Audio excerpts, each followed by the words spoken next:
un programa para toda la familia, donde tocaremos temas de salud, familia, actualidad, juventud y Biblia, porque tú nos inspiras. Por una TV blanca con más música y menos violencia. Acompáñanos y conéctate con nosotros desde cualquier lugar a través de Zoom, porque algo Dios va a hacer. Dios va a hacer.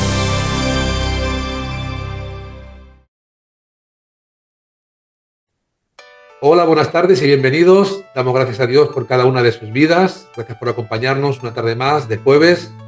Estamos felices por poder compartir una vez más el Evangelio de salvación del Señor Jesucristo. Ese Evangelio que transforma, que cambia las vidas y que da la oportunidad de comenzar de nuevo una vida nueva en Cristo. Así que les pido que se queden con nosotros. Vamos a compartir hoy un pasaje muy interesante, conocido, pero vamos a intentar desgranarlo para que traiga una enseñanza práctica para nuestras vidas en el día de hoy.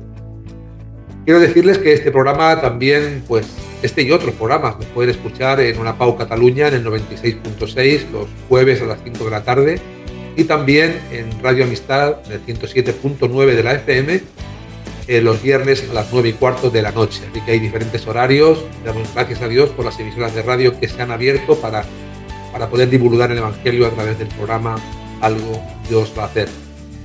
Y hoy tenemos un invitado que usted ya conoce, maestro, pastor de la Iglesia Restauración y Vida de Badalona, nuestro amigo Luis Cortés. Luis, bienvenido al programa, ¿qué tal estás? Un saludo cordial a la audiencia y estamos bien, contentos de poder una vez más compartir lo que las Sagradas Escrituras nos enseñan para el día de hoy.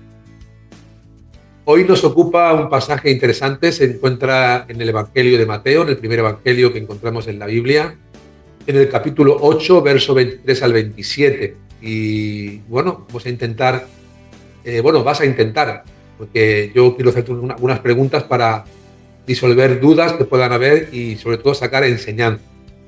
¿Qué les parece, mis amigos, si leemos el pasaje para que todos estemos en situación de lo que vamos a compartir en esta tarde? Así que tenemos que irnos a nuestra Biblia y encontrar ahí en el capítulo 8, verso 23, el pasaje que dice lo siguiente: y entrando en la barca, sus discípulos le siguieron. Y aquí que se levantó en el mar una tempestad tan grande que las olas cubrían la barca, pero él dormía. Y vinieron sus discípulos y le despertaron diciendo: Señor, sálvanos, que perecemos. Y él les dijo: ¿por qué tenéis hombres de poca fe? ¿Por qué teméis, hombres de poca fe? Entonces, levantándose, reprendió a los vientos y al mar, y se hizo grande bonanza. Y los hombres se maravillaron diciendo: ¿qué hombre es este que aun los vientos y el mar le obedecen? Bueno, este es un pasaje tremendo del poder de Dios y de la manifestación de la deidad del Señor Jesucristo. Y vamos a intentar sacar pues todos los entresijos de este pasaje. Luis, ¿qué nos puedes decir en cuanto al lugar de este acontecimiento donde se desarrolla esta historia tan conocida? Esta trama, este episodio narrado en Mateo, capítulo 8, pues tiene lugar en el lago de Galilea. La Biblia dice mar de Galilea, pero en realidad es un lago, allá en la parte norteña de la Palestina. El lago de Galilea es un lago pequeño, tiene alrededor de 20 kilómetros de norte a sur y alrededor de 12 kilómetros de ancho. Es un lago que está a unos 210 metros bajo el nivel del mar Mediterráneo. Y esto produce un clima que a veces puede ser peligroso en torno al lago.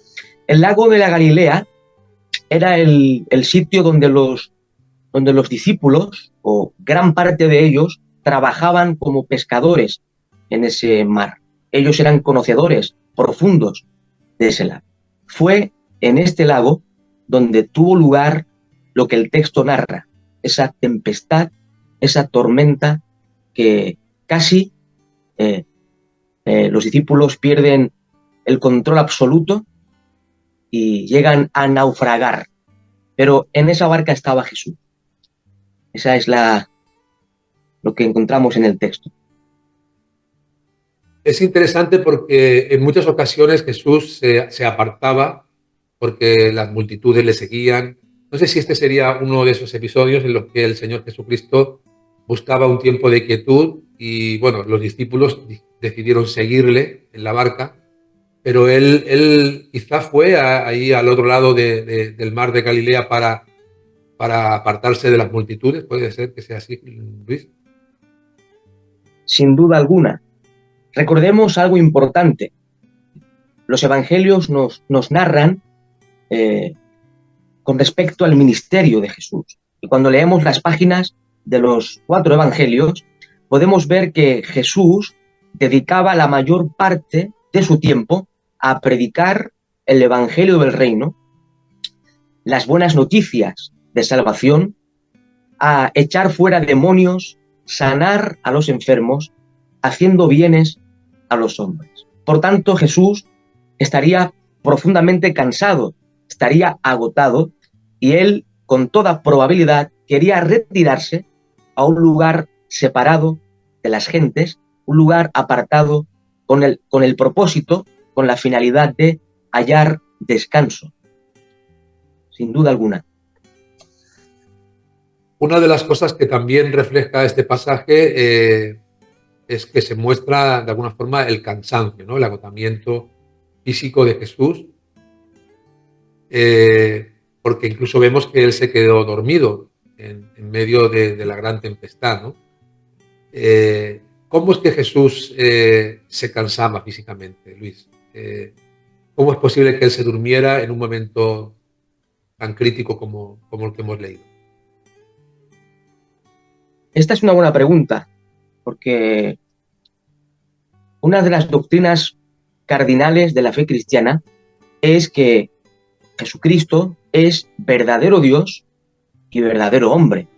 Él es el Dios eterno que en un momento determinado, en el plan soberano de Dios, irrumpe en la historia, viene al mundo de los hombres y él asume, toma naturaleza humana y se hace semejante a nosotros.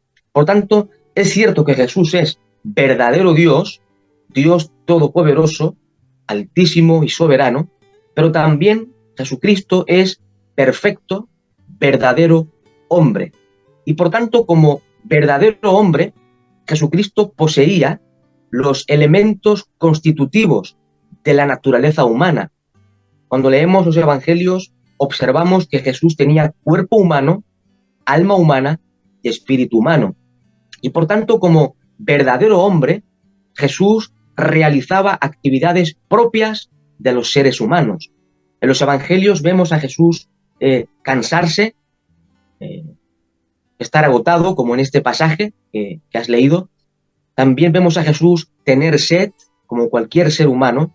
Incluso, al menos en 3 ocasiones, según el Nuevo Testamento, Jesús lloró como un hombre perfecto, como un verdadero hombre. Por tanto, Jesús realizaba las actividades propias de los seres humanos, porque Él es hombre perfecto.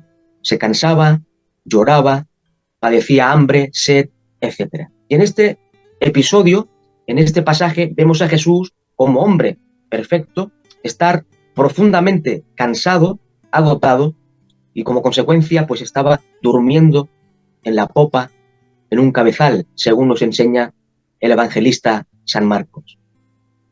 Curioso porque leemos, ¿no?, en el versículo 25 que vinieron los discípulos y le despertaron diciendo: Señor, sálvanos porque perecemos, ¿no? Parece como si fuera una especie de reproche, ¿no? Es posible que los discípulos vieran en Jesús como indiferencia, que él estaba indiferente a la necesidad inminente, ¿no?, que estaba aconteciendo y que necesitaban salvar sus vidas. que ellos estaban temiendo por sus vidas. Jesús se muestra indiferente ante los discípulos. ¿Estaba realmente dormido o era una forma también de probar la fe de aquellos que le seguían? Quiero leer en el Evangelio según Marcos, es un pasaje paralelo, Marcos capítulo 4, versículo 38. Dice el texto sagrado: y él estaba en la popa, durmiendo sobre un cabezal, y le despertaron y le dijeron: Maestro, ¿no tienes cuidado que perecemos? En esta expresión podemos ver algo de reproche, como diciendo: es que no tienes cuidado de nosotros, es que no te importa que perezcamos. Pero la realidad es que Jesús estaba en control absoluto de la situación. Y sin duda alguna, Dios en su soberanía y en su infinita sabiduría permite los momentos de tormenta, de tempestad, momentos de prueba, momentos de prueba, con el propósito, con la finalidad sublime de probar nuestra fe, sin duda alguna, siempre con un propósito sublime. Dios tiene propósitos sublimes para sus hijos. Y este Dios soberano y sabio permite las pruebas, permite las tormentas para que nuestra fe sea probada, para que sea también fortalecida y para que con el tiempo, cuando suframos otras tormentas, podamos confiar de forma total en el poder soberano del Señor. Las tormentas bíblicas, mis queridos amigos, las tormentas que también llegan a nuestras vidas de diferentes maneras. Hay tormentas que llegan del mar, pero hay tormentas en la vida que llegan de diferentes formas. ¿Eran comunes, Luis, las tormentas en el mar de Galilea? Me imagino que los discípulos, como algunos de ellos eran pescadores, debieron estar acostumbrados a esas tormentas, pero no sé si en el mar de Galilea esto era común o una cosa puntual. Sí, las tormentas eran algo común en el lago de Galilea, debido a su situación geográfica. Como al principio hemos comentado, el lago de Galilea estaba a unos 210 metros bajo el nivel del mar, y esto hacía que su clima fuese un tanto peligroso en ciertas ocasiones. Daba pie a que se produjesen ciertas tormentas en el lago de Galilea. Y sin duda alguna los discípulos, que en su mayoría trabajaban en este lago de Galilea, estaban acostumbrados a todo tipo de temporal en este lago. Estarían acostumbrados a sufrir tormentas, tempestades en medio de su horario laboral. Sin embargo, aquí vemos que los discípulos perdieron, yo diría, casi que toda esperanza. Ellos fueron conscientes del peligro de naufragar. Y por esta razón vemos aquí a estos discípulos especialistas, expertos marineros del mar de Galilea, acudiendo a un carpintero. Esto es interesante. Acuden a un carpintero para que los socorra en alta mar. Esto es algo extraño, ¿no? Que hombres expertos en el lago de Galilea, hombres que dedican la mayor parte de su tiempo a pescar en ese mar, que conocen el lago como la palma de su mano, que están acostumbrados a todo tipo de tempestades, tormentas y contratiempos en ese mar, acuden a un carpintero para que los socorra en medio de esa angustiosa situación. En este tiempo en el que se narra esta historia, Luis, ya los discípulos tenían una relación con Jesús, ya conocían a Jesús de una forma más íntima, habían visto ya alguna señal de Jesús, me imagino. ¿Recuerdas alguna de las señales que el Señor Jesucristo hizo delante de sus discípulos? Sí, cuando leemos los evangelios podemos observar que los discípulos fueron testigos, por ejemplo, del gran sermón de la montaña, un sermón que está consignado en Mateo capítulos del 5 al 7, quizás sin duda alguna, es el sermón más impactante, más profundo que se haya dado en la historia de la humanidad. Ellos fueron testigos de ese tremendo sermón. Ellos fueron testigos oculares de los milagros, de las señales portentosas que Jesús realizaba en la Palestina del siglo I. Ellos vieron con sus propios ojos cómo Jesús sanaba a los enfermos, daba vista a los ciegos, echaba fuera demonios, limpiaba a los leprosos y aún resucitar a muertos. Ellos fueron testigos presenciales, oculares, de la resurrección de Lázaro, de la resurrección de la hija de Jairo, de la resurrección del hijo de la viuda de Naín. Ellos vieron las señales mesiánicas, porque estas señales que Jesús realizaba en la Palestina, sanando a enfermos, dando vista a ciegos, limpiando a leprosos, etcétera, etcétera, eran señales claramente mesiánicas que afirmaban que Jesús de Nazaret era el Mesías anunciado y prometido en las escrituras hebreas por los santos profetas de Dios. Por tanto, ellos vieron con sus ojos, fueron testigos presenciales de las proezas y grandes maravillas que Jesús realizó, sin duda alguna. Es curioso que a pesar de haber contemplado todo lo que el Señor Jesús había realizado delante de sus ojos, el Señor tiene que reprocharles en el versículo 26, ¿por qué teméis hombres de poca fe? ¿Les faltó fe? ¿Qué significado tiene la fe en esta historia? ¿Qué importancia tiene la fe en nuestras vidas? ¿Qué tiene que ver la fe para poder seguir adelante en medio de las tormentas? Cuéntanos un poco, Luis. Sí, evidentemente, a la luz de este pasaje, vemos que los discípulos no tuvieron la fe suficiente en este conflicto. Ellos debían confiar en Jesús. Sin embargo, por un lado tenían algo de fe porque acudieron a Jesús para que los socorriese en este momento, en este contexto de la tormenta. Ellos acuden a Jesús y esto demuestra que de alguna forma creían que Jesús podía hacer algo para socorrerlos, sin duda alguna. Pero vemos que su fe está mezclada con algo de incredulidad, incluso con temor. Ellos estaban acobardados por la situación, estaban profundamente atemorizados.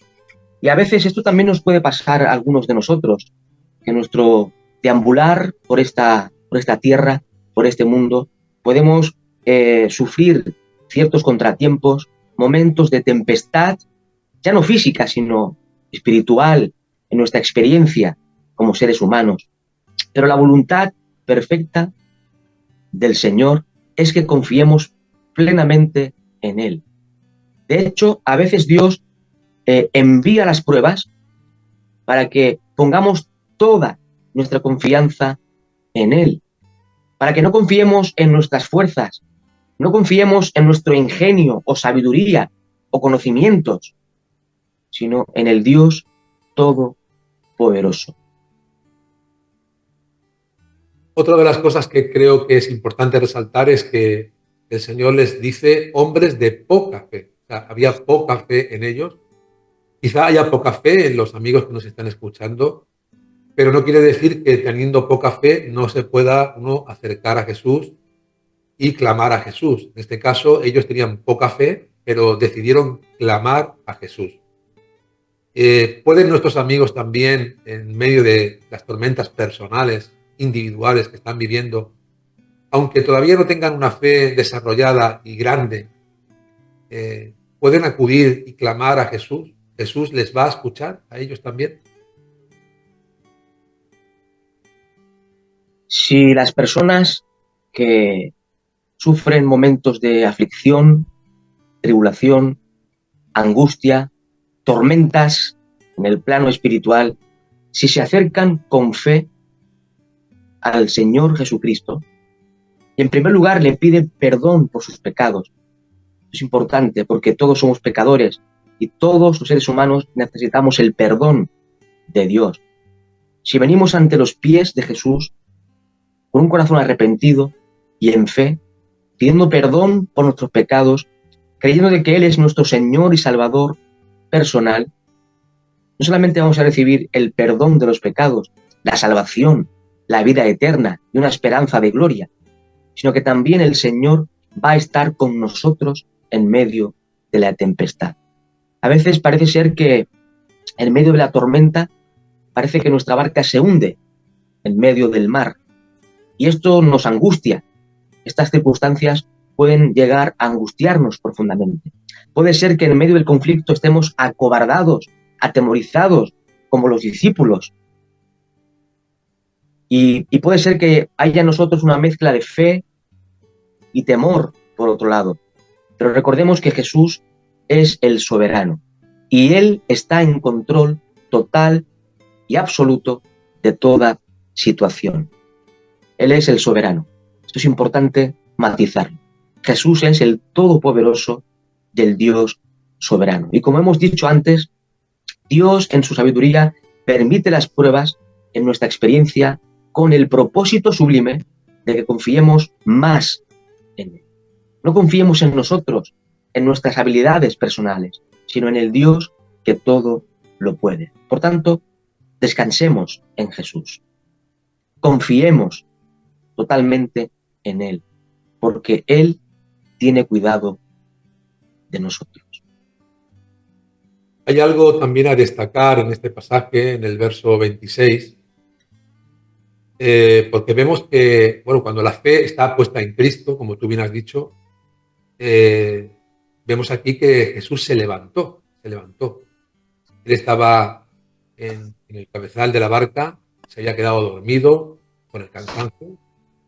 Aparentemente estaba, pues, dormido completamente y alejado de todo lo que estaba pasando, pero lo que sí es cierto es que cuando ellos vinieron a clamar, con la fe que en ese momento ellos tenían, el Señor se levanta. Y yo creo que también en el día de hoy, cuando clamamos al Señor de corazón, lo hacemos de una forma genuina, verdadera, un clamor sincero, el Señor también se levanta.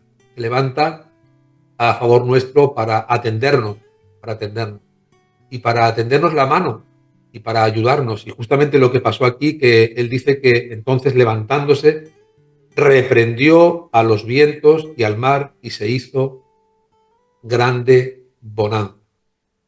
¿Cómo es posible, Luis? A ver, todo esto tiene una explicación por quién es Jesús. Pero para los que todavía no han puesto su confianza en el Señor, pueden decir, bueno, ¿cómo es posible que a la voz de Jesús los vientos y el mar le obedecieran? Esto es algo que nunca se había visto antes. Muy buena pregunta. Es interesante que Jesús ha sido objeto de mucho estudio, de mucho análisis a lo largo del tiempo en la historia del cristianismo. Y algunos han presentado a un Cristo como un hombre más en la cultura hebrea. Incluso la teología liberal que surge en el siglo principios del siglo XX, los teólogos liberales comienzan a presentar a un Cristo que es un maestro más de la cultura hebrea, un maestro de ética y moral judía, sin más. Otros lo han presentado como un gran maestro, un gran rabino de aquella época y nada más. Pero eso no es todo. Sin duda, Jesús fue un gran maestro, el maestro de maestros, el gran maestro, el maestro por excelencia. Pero no solamente eso, Jesús es mucho más. Él es Dios encarnado, Dios hecho hombre. Y por tanto, como Dios, Él tiene el poder absoluto sobre todas las cosas. Aquí, en este pasaje que hemos compartido, vemos que Jesús tiene poder y autoridad absoluta sobre la naturaleza. Pues recordemos de que Él es el creador. En el prólogo del Evangelio según Juan, capítulo 1, versículo 3, se nos dice que Cristo es el creador de todas las cosas. Todas las cosas por Él fueron hechas y sin Él nada de lo que ha sido hecho fue hecho. El apóstol San Pablo en Colosenses 1:16, él expresa que Cristo es el creador de todo cuanto existe, de lo visible, invisible, sean tronos, sean principados, de todo lo que existe ha sido creado por el Señor Jesucristo. El autor de Hebreos, en el capítulo 1, también expresa, afirma categóricamente que Cristo es el creador de todo cuanto existe. No solamente es el creador del universo, Cristo sustenta, preserva, conserva todo lo creado con su palabra. Aquí vemos el poder de la palabra de Cristo. Con su palabra creó cielos y tierra. Con su palabra sustenta todo el universo. Este universo no se sostiene por el azar, sino por la palabra omnipotente del Señor Jesucristo. Este Cristo de gloria tiene poder y autoridad sobre la creación, porque Él es el creador. Y aquí vemos que Él ejerce el control absoluto sobre la naturaleza. Los vientos, el mar, le obedecen a aquel que es el creador de todas las cosas. Por tanto, vemos que Jesús tiene todo el poder y toda autoridad sobre todo lo creado, porque Él es el Dios creador. Poniéndome en el lugar de nuestros amigos que nos escuchan en esta tarde, claro, los discípulos habían decidido y han dejado sus redes con los pescadores, habían dejado sus redes. Mateo, que es el escritor que nos ha narrado esta historia, él era publicano, cobrador de impuestos, él estaba sentado en el banco de los tributos y el Señor le dijo, sígueme, y él dejándolo todo le siguió. Y claro, uno puede pensar, bueno, claro, el favor de Dios está sobre aquellas personas que siguen a Jesús, pero las personas que no siguen a Jesús, que han decidido creer en filosofías, en otras religiones y que rechazan el mensaje del Evangelio, si ellos en algún momento de sus vidas claman a Dios, claman a Jesús, ¿ellos van a ser escuchados o Jesús va a permanecer indiferente a sus oraciones, a su clamor? Lo que encontramos en la Biblia es dos aspectos de la providencia divina. Observamos que aún los no creyentes, aquellos que no creen en el Señor, de alguna forma también se benefician del favor, del cuidado de Dios, ya que cada día sale el sol, tanto para creyentes como para no creyentes, como para justos como para impíos, ¿verdad? Esto es lo que vemos en la Biblia. Sale el sol, llueve, que por cierto hace falta que llueva en nuestra tierra, pero en un sentido general, todos los seres humanos que habitan en el planeta Tierra de alguna forma se benefician del favor de Dios, porque pueden comer, pueden estar contentos en momentos determinados de su vida, tener hijos, disfrutar de la naturaleza, disfrutar del sol y otras cosas que el Señor nos da por su gracia.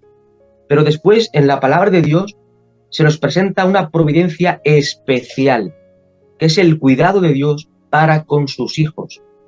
Dios cuida de forma especial de su pueblo, de aquellos que han puesto su fe en el Señor Jesucristo. Por tanto, si alguien nos escucha y no tiene a Cristo en su corazón, hoy es día de salvación. Ven a los pies de Jesús, el único Salvador de los hombres. Si vienes a Él con un corazón arrepentido y con fe, creyendo en Él como el Señor y el Salvador de tu vida, vas a recibir salvación, perdón de pecados, la vida eterna. Es un don de Dios. Y evidentemente, cuando uno cree en Cristo, y viene a estar en Cristo, el Señor va a tener cuidado especial para con tu vida. Él te va a guiar como el buen pastor que guía a su rebaño, proveyéndonos de todo lo necesario para nuestra andanza y caminar en este mundo. Él nunca nos va a desamparar. El Salmo 91:15 expresa que Él estará con nosotros en la angustia. Cuando estemos atravesando por momentos de angustia, dolor profundo, el Dios de toda gracia, el Dios infinito en amor, va a estar con nosotros, a nuestro lado, dándonos consuelo, fortaleza para seguir hacia adelante. Este es el Dios que nos presenta la Biblia. Pues me da la sensación, por lo que yo estoy entendiendo, que la clave aquí, Luis, está en confiar plenamente en el Señor Jesucristo y entregarle nuestra vida al Señor. ¿Qué significará entregar nuestra vida al Señor? Porque nuestra vida la sentimos que es nuestra vida. Entregarla al Señor tiene que ver con someterse a su voluntad, tiene que ver con hacer las cosas que a Él le agradan, tiene que ver con vivir conforme a su palabra. ¿Cómo expresarías tú qué significado tiene el entregar la vida al Señor? ¿Qué hace el Señor con la vida cuando nosotros le decimos, Señor, te entrego mi vida? Fíjate, estimado amigo Roberto, que cuando la Biblia habla de que el que cree en Cristo tiene vida eterna, esa fe de la cual habla la palabra de Dios, tiene que ver con una fe que entrega la vida por completo a Jesús. La fe que salva es aquella fe donde el hombre y la mujer que cree en Cristo entrega su vida por completo al Señor. Y eso implica reconocer a Jesús como el único Señor, como el único Salvador de nuestras vidas. Y evidentemente, cuando entregamos nuestra vida a Él, esto implica un seguimiento, seguir las pisadas de Jesús. Pero esto no es una mera religiosidad, no son ritos u ordenanzas, es un estilo de vida que el Señor mismo nos capacita para ello. No es algo obligado que tengamos que hacer, es que nace de nuestro corazón, seguir las pisadas que nos dejó el Maestro. Por tanto, cuando uno entrega su vida a Cristo, lo reconoce como Señor y Salvador de su vida, el Espíritu Santo de Dios le va a dar esa fortaleza, esa capacidad para seguir los mandamientos, seguir las pisadas, el ejemplo que nos dejó el Señor Jesucristo. Eso implica creer en Cristo, entregar por completo nuestra vida a Él. Implica servirle a Él con nuestra vida. Cristo debe ser, por tanto, el centro de nuestra vida. Él debe ser lo prioritario, lo principal, lo más importante en nuestro orden de prioridades. Eso es creer en Cristo en términos bíblicos. Interesante, muy bien aprovechado este programa. Siento que este programa ha traído mucha enseñanza y mucha luz. Luz que aclara nuestras ideas, nuestra mente, para entender la palabra de Dios. Y hay una pregunta aquí en este pasaje que hemos leído en Mateo capítulo 8, hemos leído justamente desde el verso 23 hasta el 27, pero hay una pregunta que queda sin responder, que me gustaría, Luis, que nos dieras algunas pinceladas, porque dice el último versículo, el versículo 27, y los hombres se maravillaron. La verdad que no es para menos, ¿eh? Esa es algo tremendo. Hay que estar allí en la barca, ver cómo la barca se iba a anegar, o sea, se iba a hundir, ver cómo tu vida está en peligro y de repente ver al Señor Jesús levantarse y reprender los vientos y al mar, y que de repente se haga una gran bonanza, ¿no? Eso hay que vivirlo, hay que estar ahí. Pero ya nos hacemos una idea cuando leemos el pasaje de lo que sintieron, ¿no? ¿Qué fue lo que sintieron? Pues que se maravillaron, se quedaron maravillados y dijeron, y aquí surge la pregunta, ¿qué hombre es este que aun los vientos y el mar le obedecen? ¿Cómo responderías a esta pregunta? Fíjate que los discípulos que seguían a Jesús, que convivían con él, que eran testigos oculares y presenciales de sus señales, de los milagros que él realizaba en ese entorno de la Palestina del siglo I, ellos vieron cómo Jesús, como ya hemos dicho, sanaba enfermos, limpiaba leprosos, echaba fuera demonios, pero aquí, en este episodio, los discípulos comienzan a entender que Jesús es mucho mayor de lo que ellos previamente habían imaginado. Ejerce el control no solamente sobre los demonios, no solamente sobre las personas que lo oyen, sino que Jesús también tiene control absoluto sobre los vientos y el mar. ¿Quién es este? ¿Quién es este hombre que andaba por los caminos polvorientos de la Palestina?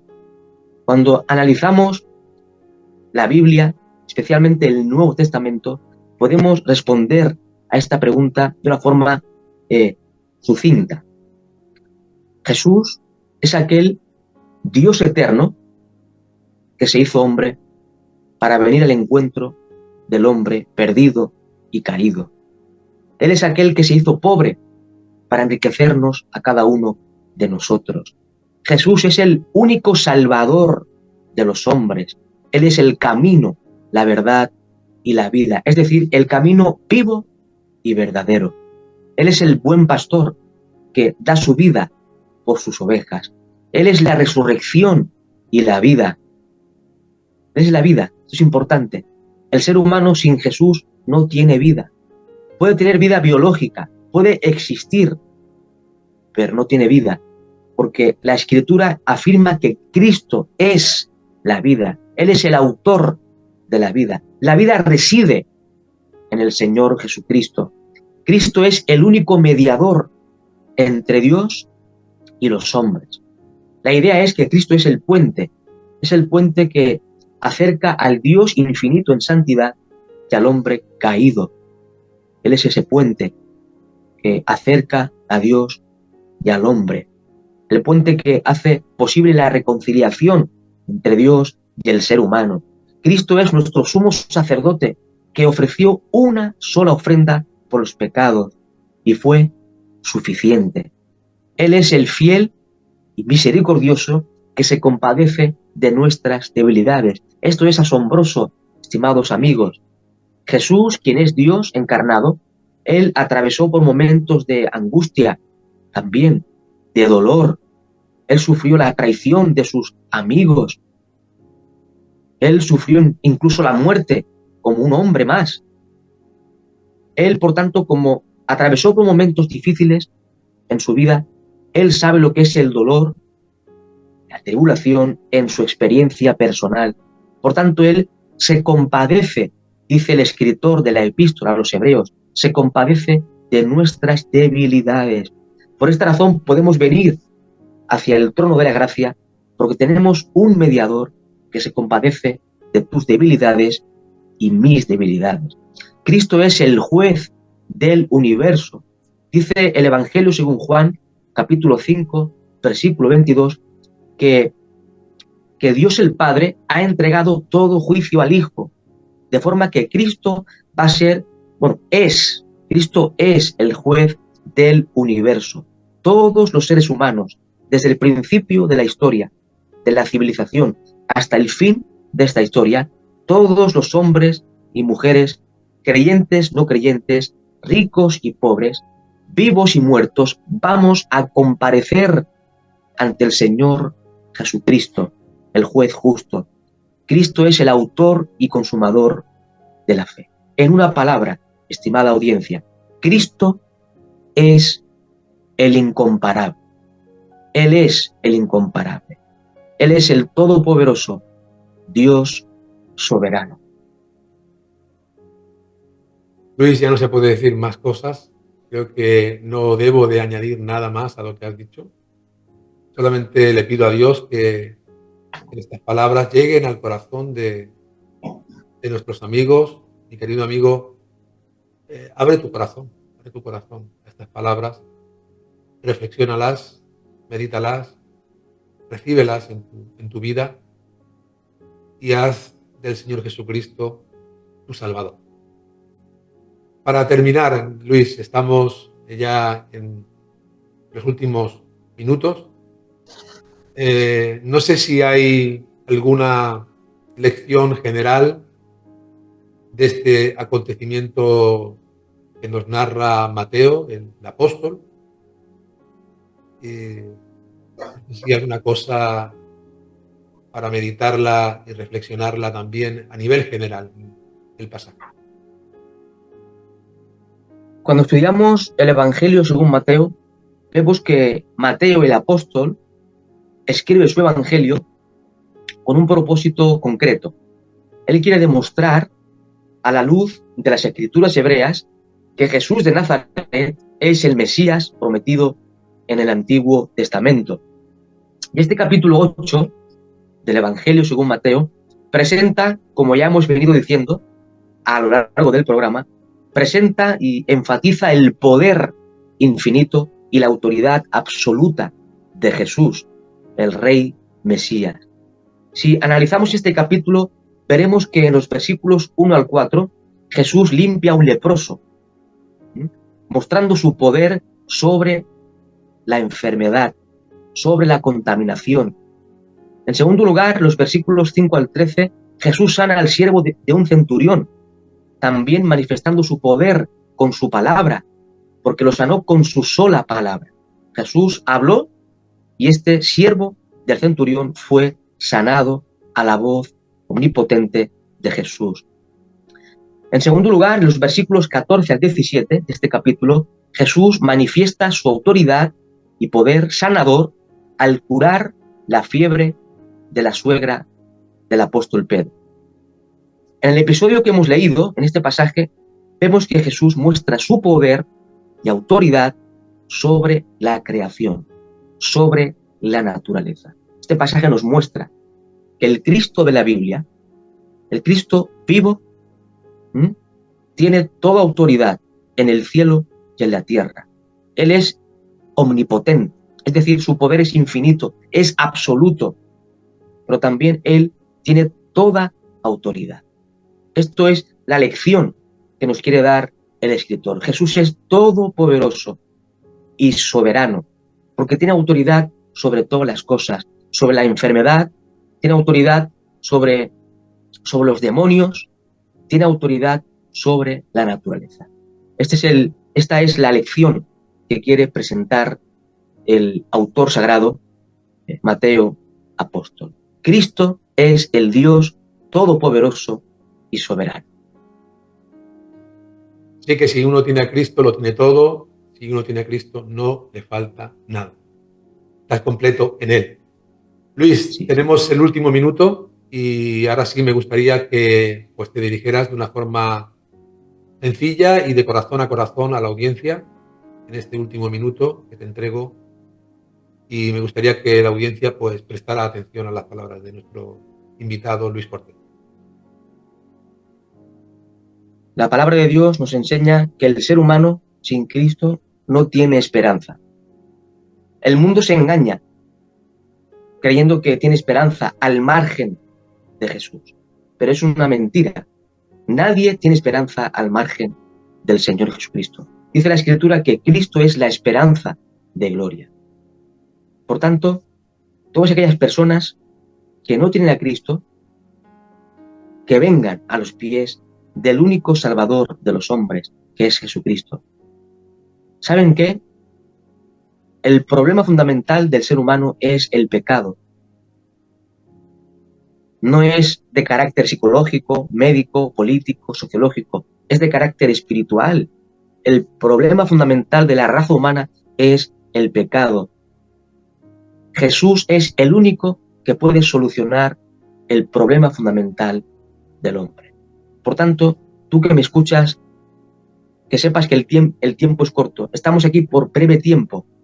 Quizás mañana no estemos aquí, pero lo que sí es cierto es que Jesús salva. Jesús libera a los oprimidos y a los cautivos.